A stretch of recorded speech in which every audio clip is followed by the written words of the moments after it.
ଗୋସିଂହ ତ୍ରେତୟା ଯୁଗରେ ମହିଷାସୁରର ବଂଶଧର ବହୁଶିରା ନାମକ ଜଣେ ଅସୁର ବିଲଙ୍କାରେ ରାଜୁତି କରୁଥିଲା। ବହୁଶିରାର ପୁତ୍ର ଲକ୍ଷଶିରା ଓ ତାର ପୁତ୍ର ସହସ୍ରଶିରା ନାମରେ ଖ୍ୟାତ ଥିଲା। ସହସ୍ରଶିର ରାବଣର ପୁତ୍ର ସପ୍ତଶିରା ରାବଣ ଅଟେ। ଲଙ୍କାରେ ଦଶଶିର ରାବଣକୁ ବଧ କଲା ପରେ ଶ୍ରୀରାମଚନ୍ଦ୍ର ଏହି ସମସ୍ତ ଅସୁର କୂଳକୁ ବିନାଶ କରିଥିଲେ। ସପ୍ତଶିରା ରାବଣର ପତ୍ନୀ ଗର୍ଭବତୀ ଥିଲା। ବିଲଙ୍କା ଧ୍ୱଂସ ହେବାରୁ ସେ ପାତାଳପୁର ବା ଆମେରିକାକୁ ଯାଇ ଲୁଚି ରହିଲା। ସେହି ସପ୍ତଶିରାର ପୁତ୍ର ଅହିସିଂହ ଦ୍ୱାପର ଯୁଗ ପ୍ରାରମ୍ଭରେ ନାଗମାତାଙ୍କ ଦ୍ୱାରା ନିହତ ହେଲା। ଅହିସିଂହର ପୁତ୍ର କପିଳ ସିଂହ ଭୟଭୀତ ହୋଇ ରାଜ୍ୟ ଛାଡ଼ି ରତ୍ନଗିରିକୁ ପଳାୟନ କଲା। ସେଠାରେ ସୁରସେନ ରାଜୁତି କରୁଥିଲେ। ରାଜା ସୁରସେନଙ୍କର କେବଳ ଗୋଟିଏ ଦୁହିତା ଥିଲା। ରାଜା ସୁରସେନ ନିଜ କନ୍ୟାକୁ କପିଳ ସିଂହଙ୍କ ସହିତ ବିବାହ କରାଇ ବନବାସୀ ହେଲେ। ଜେନାବଳି ବା ରତ୍ନଗଡ଼ ଓ କୁଳାବତୀ ଉଭୟ ରାଜ୍ୟକୁ କପିଳ ସିଂହ ଶାସନ କଲେ। କପିଳ ସିଂହଙ୍କ ମୃତ୍ୟୁ ପରେ ତାଙ୍କ ପୁତ୍ର ମହିସିଂହ ଏହି ରାଜ୍ୟର ରାଜା ହେଲେ। ତାଙ୍କ ବଂଶଧର ମହିଷ ସିଂହ, ବଜ୍ରସିଂହ ଓ ଗୋସିଂହ କ୍ରମାନ୍ୱୟରେ ଏହି ରାଜ୍ୟକୁ ଶାସନ କରିଥିଲେ। ଗୋସିଂହ ବଡ଼ ପ୍ରତାପୀ ରାଜା ଥିଲା। ତା ମୁଖ ଗୋରୁ ମୁହଁ ପରି ଦିଶୁଥିବାରୁ ଏହାକୁ ଗୋସିଂହ କହୁଥିଲେ। ସେ ମହିଷାସୁର ପରି ସମଗ୍ର ପୃଥିବୀକୁ ଜୟ କରି ନିଜ ଅଧୀନରେ ରଖିବା ପାଇଁ ଚେଷ୍ଟା କଲା। ତାକୁ ବଧ କରିବା ପାଇଁ କୃଷ୍ଣ ଓ ବଳରାମ ରୈବତ ପର୍ବତରେ ଏକ ଯଜ୍ଞର ଆୟୋଜନ କଲେ। ଯଜ୍ଞରେ ଉପସ୍ଥିତ ରହିବା ପାଇଁ ସମସ୍ତ ରାଜାଙ୍କୁ ନିମନ୍ତ୍ରଣ କଲେ। ଗୋସିଂହ ମଧ୍ୟ ନିମନ୍ତ୍ରିତ ହୋଇ ଯଜ୍ଞ ସ୍ଥାନରେ ଉପସ୍ଥିତ ହେଲା।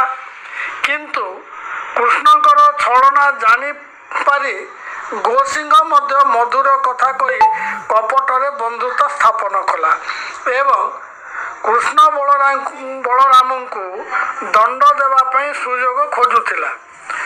ଯଜ୍ଞ ଚାଲୁଥିବା ସମୟରେ ରାମକୃଷ୍ଣଙ୍କୁ ଧକ୍କା ଦେଇ ଜଳନ୍ତା କୁଣ୍ଡରେ ନିକ୍ଷେପ କଲା ଏବଂ ସତ୍ୟଭାମାଙ୍କୁ ହରଣ କରି ସୈନ୍ୟ ସାମନ୍ତ ସହ ପଳାୟନ କଲା। ମଣିଭଦ୍ର କୂଳରେ ସୂର୍ଯ୍ୟୋଦୟ ପର୍ବତ ମଧ୍ୟରେ ଅର୍ଜୁନ ରହିଥିଲେ। ସତ୍ୟଭାମାଙ୍କର ବିକଳ କ୍ରନ୍ଦନ ଶୁଣିପାରି ଗୋସିଂହର ପଥ ରୁଦ୍ଧ କଲେ। ଗୋସିଂହ ସହିତ ଅର୍ଜୁନଙ୍କର ଭୀଷଣ ଯୁଦ୍ଧ ହେଲା। ପରିଶେଷରେ ଗୋସିଂହ ପରାସ୍ତ ହୋଇ ମୃତ୍ୟୁବରଣ କଲା। ଅର୍ଜୁନ ସତ୍ୟଭାମାଙ୍କୁ ନେଇ ରୈବତ ପର୍ବତରେ ପହଞ୍ଚିଲେ। ଜୀବନ୍ୟାସ ଅସ୍ତ୍ର ପ୍ରୟୋଗ କରି ଅଗ୍ନିକୁଣ୍ଡ ମଧ୍ୟରୁ ରାମକୃଷ୍ଣଙ୍କୁ ଉଦ୍ଧାର କଲେ। ଗୋସିଂହ ଦୈତ୍ୟର ସ୍ତ୍ରୀ କାଲିଞ୍ଚକୀ ବା ବୁଢ଼ୀ ଅସୁରୁଣୀ କୃଷ୍ଣଙ୍କର ଭୟରେ ଭ୍ରାତା କଳିଙ୍ଗାସୁର ସହିତ ଅରଣ୍ୟକୁ ପଳାୟନ କଲା। ଯିବା ସମୟରେ କଳି ସହିତ ସେମାନଙ୍କର ସାକ୍ଷାତ ହେଲା।